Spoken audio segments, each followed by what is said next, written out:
Lesson number 16 Markovnikov max history. Markovnikov इतिहास बनाता है। Marconi had the key of his rooms and even when he was working in them on his experiments he kept the doors locked. Markovnikov अपने कमरों की चाबी रखता था और जब भी वह उनमें अपने प्रयोगों पर काम करता था तो वह अपने दरवाजे बंद रखता था। He rose early to get back to his work. वह अपने काम पर वापस लौटने के लिए जल्दी उठता था। एंड ही वर्कड लेट, और वह देर रात तक काम करता था। His mother was concerned to see night after night. उसकी माँ रात भर को ये देखकर चिंतित होती थी कि a light burning at the top of the house, कि घर की चोटी पर एक लाइट जलती रहती थी। And she would often knock softly on the door before retiring to bed. और उसके सोने से पहले वह धीरे से अपने सोने से पहले वह धीरे से कमरा खटखटाकर जाती थी। A dishevelled untidy young man would open the door for her. एक अस्त व्यस्त गंदा आदमी उसके लिए दरवाज़ा खोलता था।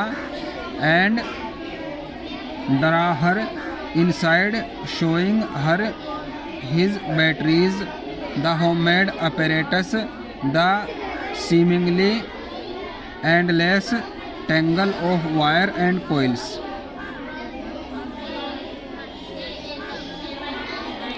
और उसको अपनी बैटरियां और घर के बने उपकरण और अंतहीन तार और कोयल उलझी हुई उसको दिखाने के लिए अंदर खींच लेता था। I think you should go to bed. मुझे लगता है तुमको सो जाना चाहिए। हिज मदर वुड से, उसकी माँ कहती थी। I will when I am tired. मैं सो जाऊँगा जब मैं थक जाऊँगा। Was his invariable answer. यह उसका अटल उत्तर होता था। Signora Marconi was allowed inside the room but no one else. Signora Marconi को ही कमरे में जाने की इजाज़त थी, उसके अलावा किसी को नहीं। His father mildly complained when he learned that servants were only permitted inside the room on rare occasions in order to remove dust and dirt. उसके पिता ने थोड़ी बहुत शिकायत की जब उनको मालूम हुआ कि नौकरों को ही कुछ खास मौक़ों पर धूल और मिट्टी साफ करने के लिए कमरे में जाने की इजाज़त थी। When his father grumbled and wanted to know what his son's idea was.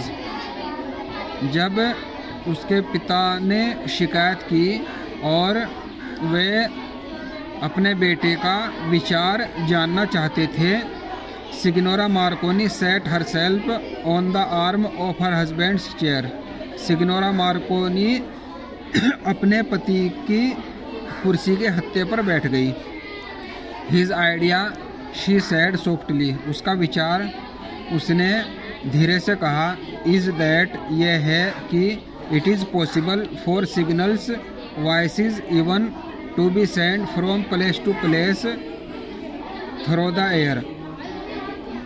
यह है कि संकेतों और आवाज़ों को हवा के माध्यम से एक स्थान से दूसरे स्थान पर भेजना संभव है।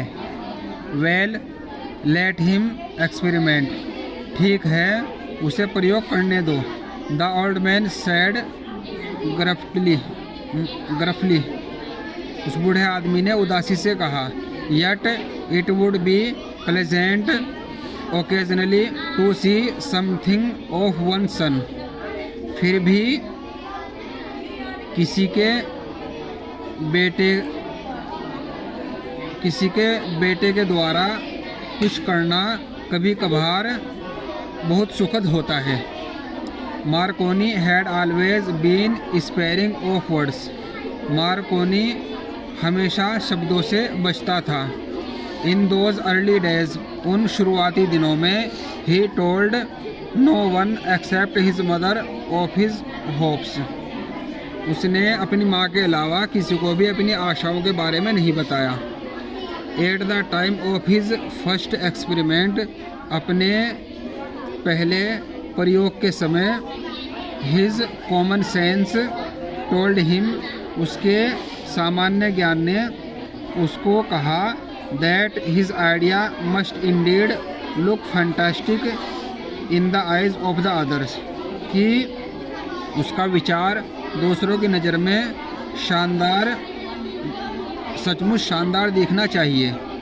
ही took pains to avoid bringing his ambition to the knowledge of others.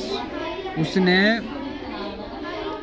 दूसरों की जानकारी में अपनी महत्वाकांक्षाओं को लाने से बचाने के लिए बहुत से कष्ट उठाए। People therefore thought that he did not care for their opinions. लोग इसलिए सोचते थे कि वह दूसरों के विचारों की परवाह नहीं करता। In the two rooms at the top of the villa Griffone. Villa Griffone के शीर्ष के 2 कमरों में Marconi made with his own hands most of the apparatus he used. Marconi ने खुद के बनाए हुए उपकरण मार्कोनी ने अपने प्रयोग के लिए खुद के बनाए हुए उपकरण रखे। The result of his untutored effort was not neat. उसके अशिक्षित प्रयासों का परिणाम साफ सुथरा नहीं था। And this was not because Marconi was not deft with his fingers. और ऐसा इसलिए नहीं था क्योंकि मार्कोनी अपनी उंगलियों में निपुण नहीं था, बट बिकॉज, बल्कि इसलिए था क्योंकि there was scarcely any of the devices he required manufactured. क्योंकि शायद ही कोई ऐसा उपकरण था जिसकी उसको ज़रूरत थी वह बना हुआ हो। Practically everything which he used has to be homemade और कंट्राइव्ड। व्यावहारिक रूप से हर चीज़ जो कि वह प्रयोग करता था वह घर की बनी हुई थी या आविष्कार की हुई थी, खुद की आविष्कार की हुई थी। Much of the apparatus he used then makes us smile now. बहुत से उपकरण जो वह प्रयोग करता था वह अब हमको हंसा देते हैं। This mattered little however for his purpose was fixed.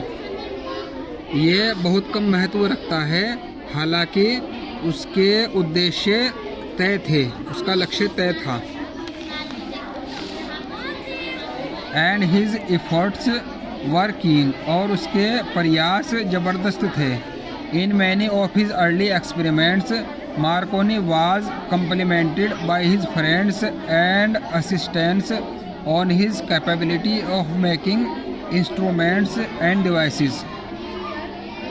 अपने बहुत से शुरुआती प्रयासों में मार्कोनी की उसके दोस्तों और सहायकों के द्वारा तारीफ की गई उसकी यंत्र और उपकरण बनाने की क्षमता के लिए, which fulfilled their purpose from the most primitive beginning, जिसने शुरुआत से ही उसके उद्देश्यों को पूरा किया। Probably this was due to his vivid imagination, शायद यह उसकी प्रबल कल्पना के कारण था, which always enabled him to foresee just how a certain thing would turn out in the end, जिसने उसको हमेशा पूर्वानुमान लगाने के लायक बनाया कि अंत में इन निश्चित वस्तुओं का क्या परिणाम होगा। All during his career, अपने करियर के दौरान, his ability served him to very good purpose, उसकी क्षमता ने उसको बहुत अच्छा उद्देश्य प्रदान किया। Time did not exist in he schedule, उसके कार्यक्रम में समय का कोई अस्तित्व नहीं था।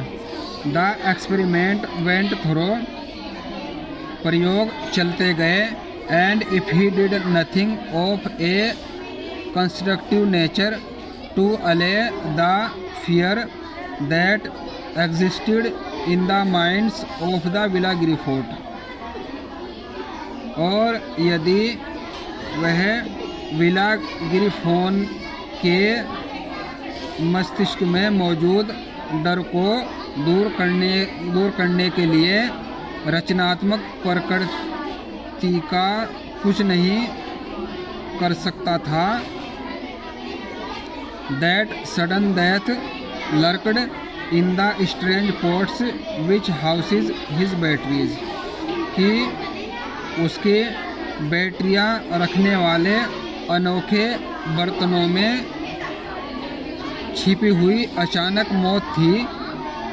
Eight least he saw to it that if his experiments went wrong, कम से कम उसने देखा कि यदि उसके प्रयोग गलत होते हैं तो, विच दे आलमोस्ट इनवेरिएबली डिड, जो कि हमेशा ही हुआ करते थे।